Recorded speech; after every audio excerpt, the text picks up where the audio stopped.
So without further ado, Rachel, I'm Helen Williams, parkrunner A6014, event director of Harrogate Junior Parkrun here in the UK, and alongside Vassos Alexander, the co-presenter of the Free Weekly Times podcast. Before we start, I'd like to just recommend that after this conversation, people check out the many parkrun social media channels in the UK and across the world, as well as subscribing to the various parkrun podcasts out there. You'll find me on the Free Weekly Time podcast, but there's also with me now Parkrun Adventurers and the 9:30 Club, to name a few others. So for today's question and answers, we are joined by the lovely Rachel Burden. Rachel is a journalist, TV presenter and co-hosts the Radio 5 live breakfast show every morning with Nikki Campbell. Introduced to parkrun whilst covering the 2018 World Cup in Russia, she's become a regular at Wilmslow Parkrun and for the last goodness knows how many weeks has been juggling homeschooling with early mornings, keeping fit and plenty of lockdown snacking. Hello Rachel, welcome. Thank you very much. That just about sums it up, actually. It feels like talking about Russia 2 years ago just feels like a world away. I mean, 6 months ago feels like a world away. So 2 years ago just feels like a century ago now, doesn't it? It feels otherworldly. And in 2018 you interviewed Paul Sinton Hewitt on 5 Live and you put out a tweet asking how parkrun had changed people's lives. I mean, you got a lot of answers. Were you surprised by the kind of various range of answers that you got from that? Yeah, I mean, I think in the early days of my parkrun career, I didn't obviously fully appreciate the impact it had on people, and I was sort of parkrun curious before I started it, but I'd never tried it. I loved the idea of it and the theory of it, but I didn't really, I think, fully comprehend the sort of community aspect of it and just the remarkable story, Paul's incredible story, and how one man can, through a totally altruistic act, change the lives of so many people. I just think it's phenomenal, and then to structure it in such a way that it empowers local people, groups to come together locally to operate and to kind of work semi-autonomously but under this big umbrella. It's just absolutely brilliant. So as a broadcaster, most of us have viewed coronavirus and the lockdown through our own social and chosen, our media sources. We're in our own little echo chambers. What has it been like sitting in the middle of what we imagine are everybody's echo chambers? Yeah, it's been really extraordinary. Actually, my colleague and co-presenter Nikki Campbell wrote a piece that was for the Mirror Online this week, and he talked about the fact that as a broadcaster, he's been working, I don't know, something like 18 years on 5 Live Breakfast, but years and years, decades in the business on network radio. And in his entire career, he's cried probably a dozen times on the radio on air. And 6 of those dozen times were in the last 4 months. I don't think in all the kind of big events we've covered, and we've covered horrific terror attacks, both locally and internationally. We've covered, the tragic deaths of well-known figures. We've covered seismic political events, but nothing, I think, compares to this because it touches the lives of absolutely everybody. And for some people, that means dealing with this awful illness and really difficult circumstances. And for others, it's simply the hassle of homeschooling and they've escaped relatively unscathed. And then for others, it's the kind of long-term economic and financial consequences of being separated from families and friends. And it's heartbreaking. And there's loads that's kind of good and positive out of it in some ways that we can look at and we have to acknowledge. But that's been pretty harrowing. And certainly at first, those first few weeks of programming, and then when we went into lockdown, it was mentally exhausting. And then if you remember that period where the Prime Minister was really poorly and it looked like things could go either way at some stage. And I remember going to bed at night just feeling completely wired, feeling, as so many people said, it was like some kind of weird disaster movie, and you were waiting for that moment where people would say, oh, it's all okay and we're all back to normal. So that was extraordinary, and we had so much connection with our audience at that stage because everyone was hungry for information. And so we had a very sort of important public service role to play, and that was, you know, a responsibility we carried not lightly at all. So that was a really, really intense period. And then we had this tailing off where everyone kind of got used to this new life and this new way of living. And look, if I'm honest, I suspect a lot of people just went, oh, I've had enough of this. I just need to listen to a bit of Heart. And I get that. or go to Radio 1 or Radio 2. And now it feels like we're almost kind of a bit back to normal. And, you know, we're back to the old political rows, and there's a bit of Brexit in the air. And but that's not forgetting that every day, you know, tens of people die from this illness. So it's still out there, and it's still very much affecting the lives of everyone. So it's been unlike any other story. It's the biggest story I've ever covered in my career, and Nicky is the same for him. So, but fundamentally, I hope it's allowed us to form a deeper connection with our audience. You know, even if sometimes they need to go off and just kind of, you know, lose their heads in something away from news for a while, which I get. I think we all need that. I mean, I think the oddest thing, isn't it, is that it's like you saying, it affects everybody. So as much as it's affecting all of the people that and the communities around you, it affects you too, and you still have to come home, and you still have to look after your family, and you still have to sort, you know, everything else that goes around work. And I suppose at a time when everybody really needed parkrun, it absolutely wasn't there. So did you feel that as well? Yeah, definitely, because parkrun is part of our weekly routine. It's what grounds us. It's the rhythm of our life. It's the shape of our weekend. So it's very strange. I mean, the lovely thing, and like a massive shout out to all my Wilmslow park runners, because they'll kill me if I don't.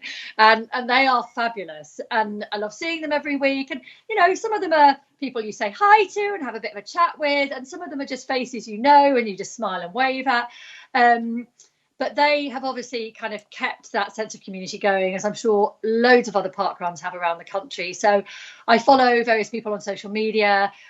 They are, I'm sure, like other parkrun groups, incredibly community conscious. So they're still going out, still looking after the park, you know, keeping an eye on the route, encouraging people to get out there and sort of, you know, still be part of it, even in a virtual way. So yeah, it's still there in the background, but I know so many people saying they just can't wait for it to come back. You know, that said, I can't lie, there's been the odd Saturday morning I've been lying in bed with my cup of tea going, oh, this is lovely. So nice not to have to get up.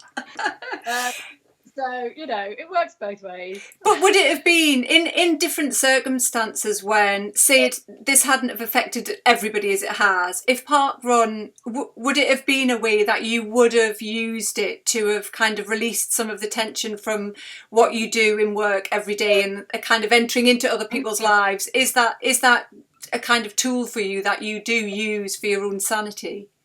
Yeah, definitely. Look, exercise, of course, is a huge part of that. And I mean, I did, you know, and I have been keeping my running going a bit. I'm not like a mad, crazy runner. I don't know enough about you, Helen, but I know a bit about Vassos because we used to work together. And I know he's, you know, completely he's mad crazy. Yeah. And I'm not like that. I run so I can eat cake and drink wine.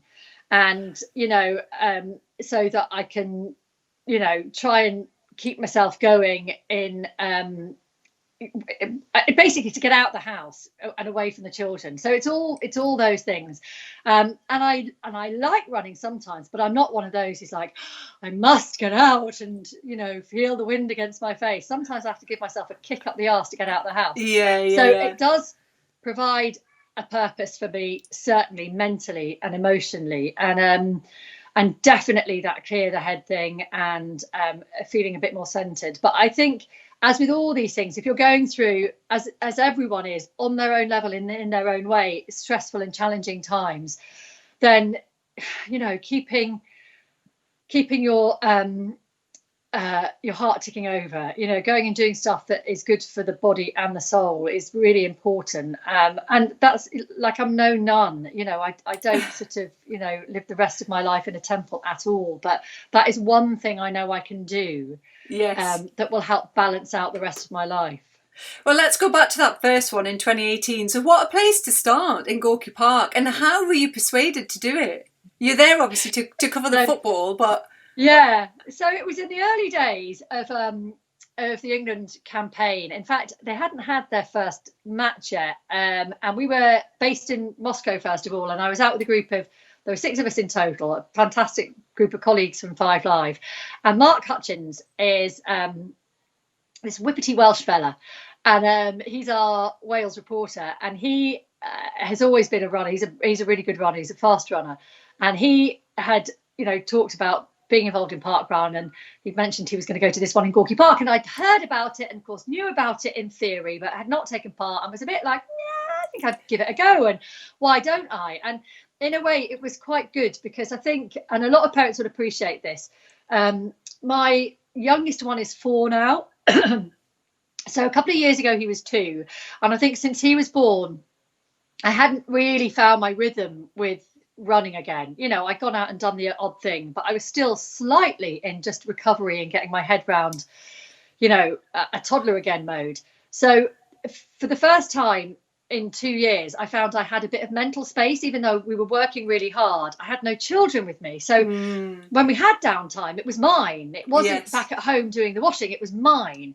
So I thought, oh sod it, I'll go and do this parkrun. But the issue was, of course, it was in the early days of the World Cup, so we weren't in full-on work mode yet, which meant that we did have a bit of a Friday night the night before. So I think I did my first parkrun on the best part of a bottle of wine, and obviously the night before. And it's warm in Russia in June, so the sun was out. It was a cloudless blue sky, and it was probably in the early 20s at 9 o'clock on a Saturday morning in Moscow. Thankfully, it was a really straight route. It was just down the river and back up again in Gorky Park, and it was mostly shaded and ever so slightly undulating, but nothing too strenuous. And I think I did my first run in like just under 30 minutes, which I was quite pleased with, because I hadn't, I think, done a kind of 5k in like quite a few months.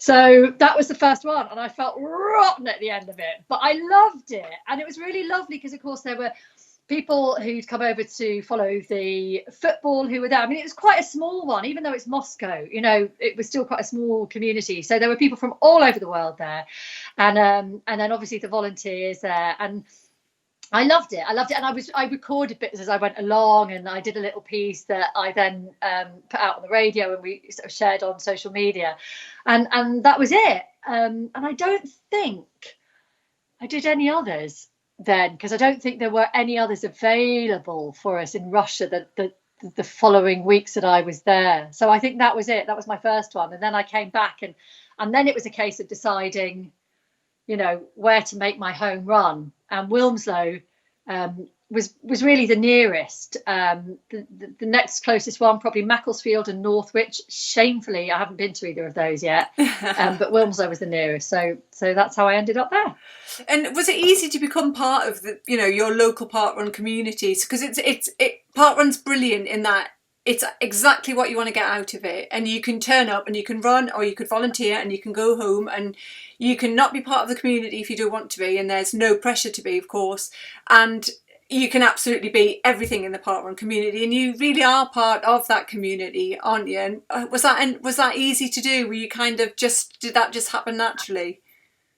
Yeah, I mean, I think so. I think I'm the kind of person who's just nosy and curious and chatty anyway. So if people come and talk to me, I'll talk to them, and you do always get chatting a bit, don't you? And some people are really kind of focused, and you respect that. But I think I always felt, certainly the volunteering, and Mark Hutchins, bless him, had drilled that into me. You've got to volunteer. It's a really important part of it. You can't just turn up and run.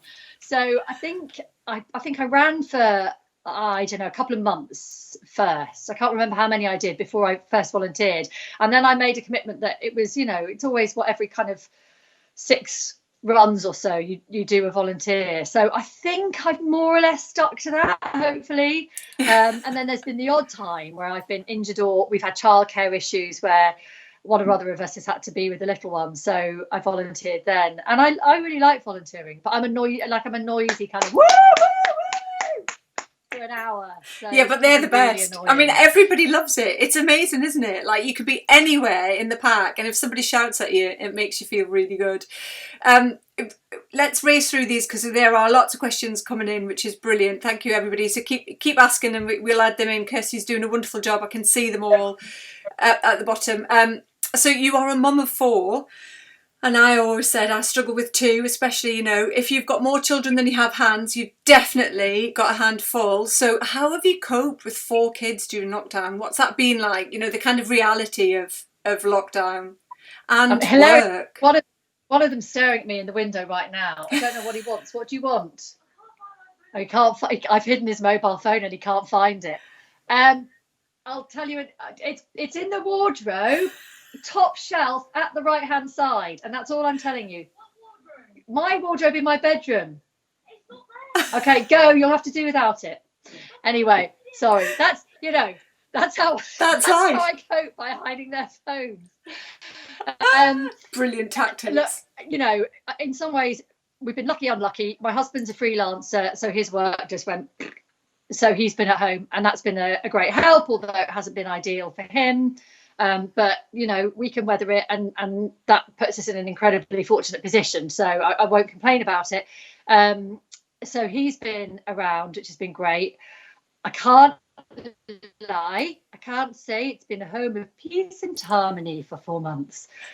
You know, there's been lots of, well, sort of, you know, tense moments of just settling down into the routine, but also, to be fair, credit to my kids, and they're not perfect, they're not angels, but I think they've all learned a certain amount of resilience, and they've had to organise themselves. They've had to get on with it. I get home from work at about 10, and usually Luke will have got them up. He'll have made them do a Joe Wicks of some sort, and then he'll have kind of sat them in front of their computers, and they do. I mean, my kids go to the local school, so they're not sitting down doing 8 hours of Zoom lessons a day. They're at the local village school and at the comp up the road, so they got a set, which is probably what loads of people had, a certain amount of work each week, which they've had to manage and organise themselves. And, you know, most of the time they've got on with it, and there's had to be a bit of nagging. So yeah, it's been I mean, when they go back in September, I'm going to be so relieved. But equally, again, I recognise the fact that, you know, they each had a device to work off. So that, you know, that's an advantage straight away. We bought a cheap laptop. When I saw this coming down the road, I just, you know, went online and bought an extra cheap laptop. So they all had a screen. And they've kind of done their own thing. And then in the afternoons, you know, the boy's been on his Xbox. My eldest daughter's lain and watched Netflix. My youngest daughter is brilliant. She's like a little mini Bear Grylls. She just goes outside and whittles wood and kind of, you know, builds tree houses and does stuff. So that's great. So she's occupied. And then the little one has just loved it, because we've all been around all the time, mostly, which he just loves. And he was delighted not to go to preschool. And I think it will be really hard to get him into actual school in September. So we'll see how that goes. So, yeah, I mean, it's been quite intense, but with all the provisos that we are, you know, we're really lucky. We live in a beautiful part of the country. We can step outside and go for walks here. No problem. We have fresh air with green fields around us. So although there have been times when I've been screaming at my children, I mean, I feel conscious that I can't really complain too much. Yeah, I think I can definitely see most of those things. I mean, it's the intensity, isn't it? I think it's the intensity of everybody being stuck in the same space for a certain amount of time that nobody's really been used to, have they? I mean, our neighbours, you know, I always laugh because Tom always says, oh no, you know, she can't hear anything. She can't hear anything at all. And I'm like, no, she lives on her own. That's why you think she can't hear anything, because it's very quiet. She can hear everything. We can hear her cutting her bread. She can definitely hear us. So, you know, she will know how hard I found homeschooling, let's put it that way, and probably half of the street.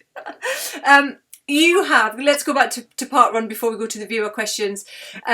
You did have, this has been really common actually, oddly, a big PB at your most recent part one before the pause button was pressed in February. which was 23:30, which you knocked a massive chunk off from 23:58. So you're edging ever closer to this 70% age grade. I don't know if you follow that. Your age grade before that is 67%.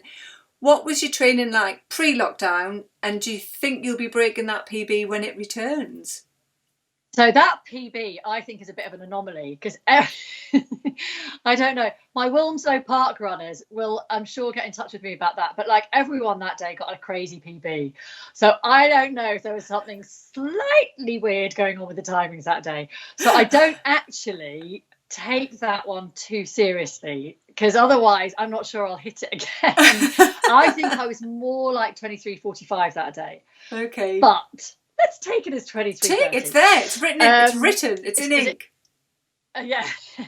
So I can't. When was that? What? February. Was that February? Yeah, February. Yeah. Okay. So always I find my husband's got family in Devon, so we go down to Devon quite a lot. And when I'm in Devon, I hill run. Not very far, but there are some absolute buggers of a hill there.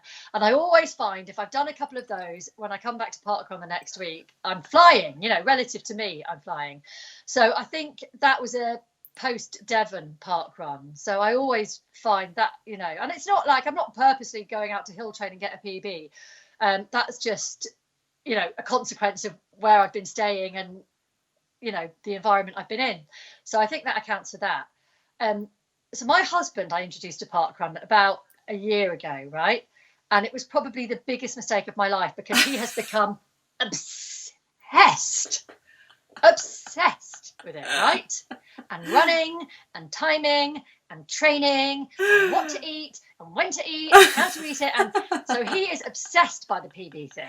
Whereas I'm not. I'm like, I just turn up, I run if I feel good, I'll run a bit faster. If I don't, I always run within my comfort zone, really. I never, collapse over the line. Not really. I'll give it a final push, of course. But so he's always like, oh, you going for a PB today? And I'm like, no, I'll just see how I feel. So when I come back, I would like to think I'm close to that PB time, but I have no idea. However, I have been doing more running than I would normally do. And that's a function of not having to run around in the afternoons to a million different post-school activities and having more time, and Luke being around and just being able to nip out in the day. So I've been on a kind of 3 run a week routine, which would normally be a 1 run a week routine. And I have been logging my times just to kind of give myself a pat on the back. So I think I am getting quicker, but we'll have to wait and see. How exciting. That is great, isn't it? Do you think, last question, do you think you'll ever persuade Nicky Campbell to come to parkrun, and he can bring his dog, if it's on a short lead, of course? Oh, I'd love to. I'd really love to. But we were talking the other day. He's got a bike at home now. He's got an exercise bike. And we were reminiscing about the time, God, nearly 10 years ago, I stayed with him and his family for New Year in Scotland. And they always do a New Year's Day 12-mile run along the loch from where he has a house up there. And it's absolutely stunning. And Luke and I had committed to doing this. I was a bit, I was doing longer distances then. I don't really do those distances now. And so they all quite sensibly had their last drink and went to bed at about 12 or 1. And of course I was up until 3 a.m, still knocking back the whiskey. So I got up the next day and literally felt like I was dying, and did this run and thought I'd never make it. I did. I literally stumbled over the line. And we were talking about this, and he was saying, I could beat you back then. He said, I don't think I can beat you now, because he says his knees have gone all creaky, and I think he's stopped running. So he walks with his dogs and he cycles on his exercise bike. So I'd love to, but I think he's the kind of person who will only do stuff if he thinks he can do it brilliantly and quite competitively. And I think if he felt he couldn't get a decent time or be right up there, it would be hard to get him along. He's scared Maxwell, to beat him, poor Maxwell is quite, he's a bit older now, so he'd be dragging Maxwell along behind him. So I'm not sure. I can certainly ask, but it might be a struggle. Yeah, you have to have a head-to-head. Right, let's go to some questions. Karen Spackman and Mandy Morgan are both asking, what does Rachel miss most about parkrun? I just miss the sort of thrill of finishing it on a Saturday morning, and that sense of achievement with all those other people around you, and that feeling of, oof, I'm ready to go for the weekend now, and I can go and buy a pastry and stuff it in my face and look forward to a glass of wine at 6 o'clock. I realise I talk about booze a lot. I'm not like, it's not, I think it's because I'm steamiest in the week, so my weekends are like, yay. And so it's that, and but also just that lovely sense of being with all these people, because you feel like you're just there amongst your home crowd. And I always think it's a bit like, it's like going to a football match and sitting in, your season ticket seat with all your mates around you. It's a bit like that. It's that sort of shared experience. So yeah, the rhythm of Saturday mornings feel very different now. They do feel different. Do you have a favourite volunteer rule, or is there a volunteer rule you'd like to try? That's also from Karen too. I hate doing the timing, because I just get the pressure. So nervous. I'm going to stuff it up. I'm like this. So I'm not very good at that. So I'm really quite happy just standing and clapping. I don't mind, I like doing that. I'm a clapper. They haven't trusted me with, I've done some tokens, but again, I find that just quite, high pressure and stressful. So just stick me on the route and let me drink my tea and shout at people. Colin Davies says, missing seeing you at Wilmslow, Rachel. What's your parkrun buggy PB? I might be able to pace that. Parkrun buggy PB. Well, I don't run with the buggy anymore. So my parkrun times are weird. So I've got my buggy times and my non-buggy times. Because if you look at them, I mean, no one would be boring enough to do this, but if you look at them, like they vary by about 2 or 3 minutes, my times, from when I used to push Henry around. So I think my buggy PB was about 27-ish, maybe close to 26. I can't remember. I'd have to have a look. But it basically added about 2.5-3 minutes on. Yeah, it is hard, isn't it? Running with a buggy is, but you can lean on it when you get really tired. Paolo Dale says, how do you manage time for yourself to exercise during the day and weekend, given your busy broadcasting schedule and being a mum? Well, the brilliant thing about running is I've always just found it to be the most efficient way of doing exercise, because you just step out of the house and you can do 20 minutes. So my routine through lockdown has been, more recently, I've done like a longish run, like a 4 or 5 mile, not long, but longer than 3. And then I've done a quick 2, and then I've done a kind of park run 3. So the most I'm out of the house is really half an hour, 35 minutes. So maybe 40 minutes. So you can always find time. And actually now I've got a 14-year-old daughter at home. Even if my husband's not around, I can just say, look after Henry for me for half an hour. So it's not too bad. The thing that is hardest is during the week, if I've been up at 3:30, your legs just are so tired. Your whole body is so physically tired. So I usually try and have a little snooze. But sometimes even then, when you go out, you just feel like your legs are asleep. And all you can do is kind of plod one in front of the other. Yeah. But, you just don't give yourself too much of a hard time for that. It's a win if you get out. If any of us get out, even if we plod a mile down the road, it's brilliant, isn't it? So, absolutely. So, yeah, it's definitely got a bit easier as the kids have got older, and I can, just walk out the house and shut the door. Escape, yeah. Pirio Johnson, thank you, Pirio, because you ask a question every week and I never say your name right. He says, have you been running the not park runs, and how do you find them? Do you know what? I haven't, and one of the reasons for that, but I've got a route which is my park run training route, but it's 2.9 miles. So I haven't been logging it on my not park run, and I realised just run a little bit further and then I could log it on my not park run. But because I've been doing the same route since the start of lockdown and I'm measuring my time against it, I haven't wanted to change it. So I know that's a bit pathetic, but in my not park run time, I'm down to, like, my 2.9 mile, I'm down to about 22 minutes now. But that's obviously less than a park run route, and it's very, very flat. So I don't necessarily read that as being, my park. Well, I don't at all regard that as a kind of genuine park run time.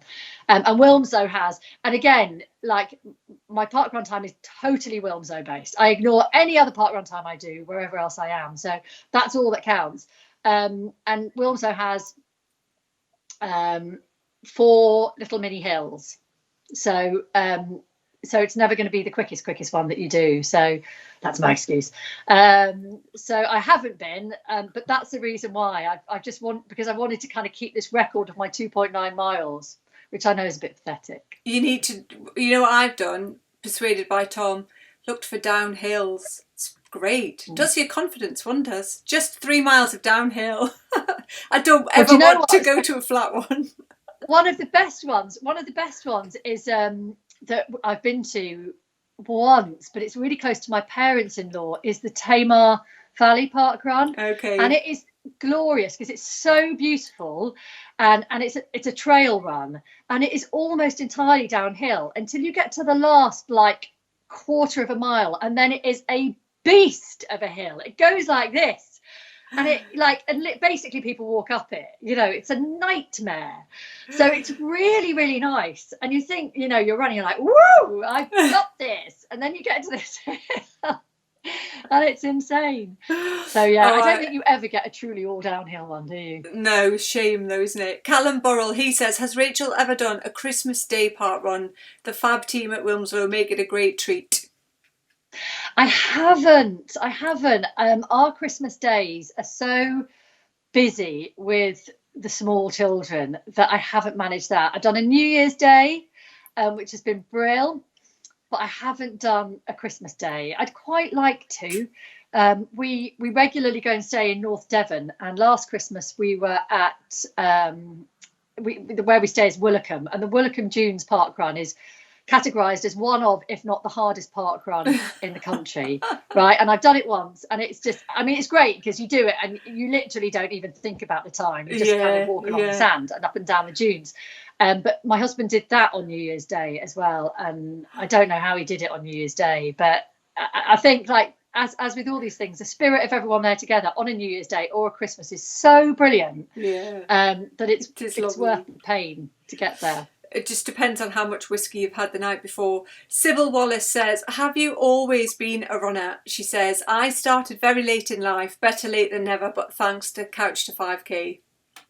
Oh, that's brilliant. It's such a great programme, that, and well done. It's fantastic. So many people I know, and loads of 5 Live listeners get in touch and tell us about getting into it through Couch to 5K.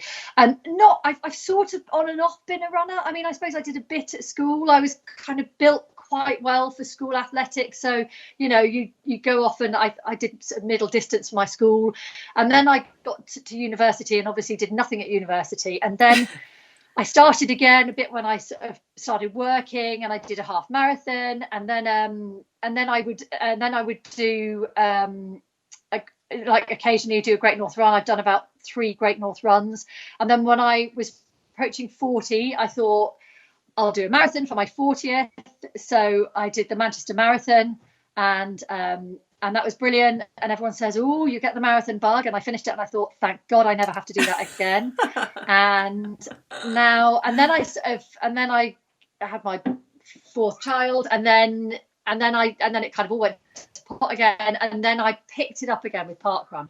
But I don't think I've ever run as consistently and enjoyed it as much as when I started parkrun, because it's just changed it for me, because it's just given it a different meaning. It's not going out and kind of slogging because you feel you have to and you're on your own, and there's a sense of purpose around it.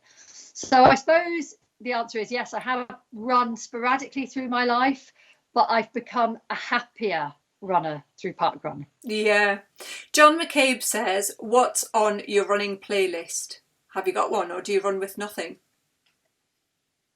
No, I don't run with anything. But I do have, like, for the marathon, I obviously had a running playlist. You have to, well, I had to for that length. But when I just go out and jog, I don't. I'd often listen to, for marathon training, I'd often listen to podcasts and the radio, anything to pass the time. You know what it's like. But the marathon playlist, I'm trying to think what was on it. Obviously, Queen, Don't Stop Me Now. There were a couple of Mumford and Sons. They're not my Desert Island Disc songs, but they are my just get up and go songs. Yeah. There is this I've mentioned this a couple of times on 5 Live actually. There's this amazing remix of Disco Inferno with a very, very heavy, chunky beat that my husband found for me that I absolutely love, and it's really dum dum dum dum dum dum dum, and it's just the most brilliant thing to run to if you need like a kind of, and I timed it in my playlist for about sort of 18 miles or whenever I knew I was going to be really low on energy, and I can't remember the name of the remix, but it's an absolute banger. So that's good. You know, generally kind of housey, dancey music, but a bit of weird kind of other stuff, and a bit of Beatles obviously thrown in as well. So yeah, bit of a mix. Barry Dunn says, I see you're on 45 park runs. Are you looking forward to the 50 shirt? Yeah, but again, you see, I'm really rubbish at registering these things. Like Luke, my husband, is on the flipping, table every week afterwards. He sees where everyone's been. He's watching what everyone else is up to. He's looking at the kind of age grading and all of that. I don't really. So, and I must see where he is, because I think we were going to maybe try and do our 50th together, although I think he's slightly ahead of me. But yes, oh yeah, definitely. And now I know that, Helen, I will definitely. Yeah, only 5 more to go. When it comes back. I bet the question you get asked all the time is, when is it going to come back? Oh, I know, yeah. Everybody wants to know when it's going to come back. When it's right, I suppose, isn't it? It's so hard, isn't it? It's just hard. It's just such a tricky place we're in. The last question from John Robson, who says, my parkrun motto is running free with a smile again. Have you got a parkrun motto, and what is it? Ooh, that's tricky, isn't it? No, but I mean, I think run happy, because I don't ever run, as I say, to kind of absolutely take myself apart. Like, I always run to feel good. So I think it would just be run happy. And that doesn't mean there aren't times when I'm a bit like,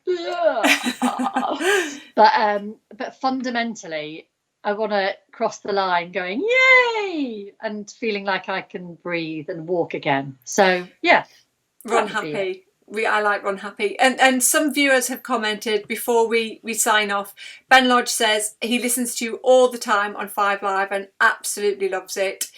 Stephen Fay says he loves what you said about parkrun being the shape of our weekend. When I'm volunteering, I tell everyone who's struggling, your weekend starts soon. Let's get them going again. So thank you so much this evening, Rachel. Thank you so much. It's so nice to hear from people. I really appreciate it. And thank you for taking the time to watch and to listen. I'm really chuffed. It's great when all the viewers give lots of great questions. It's wonderful.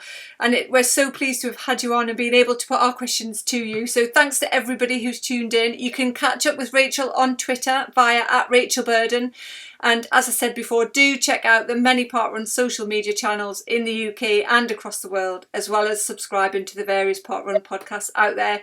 Now, more than ever, it's important that we all come together and support each other. The parkrun family is there for us all, and we will get through this together. Thanks so much, Rachel. Oh, thank you so much. And I can't wait to see you at Wilmslow, everyone. Oh, yeah. Everyone go to Wilmslow. Bye.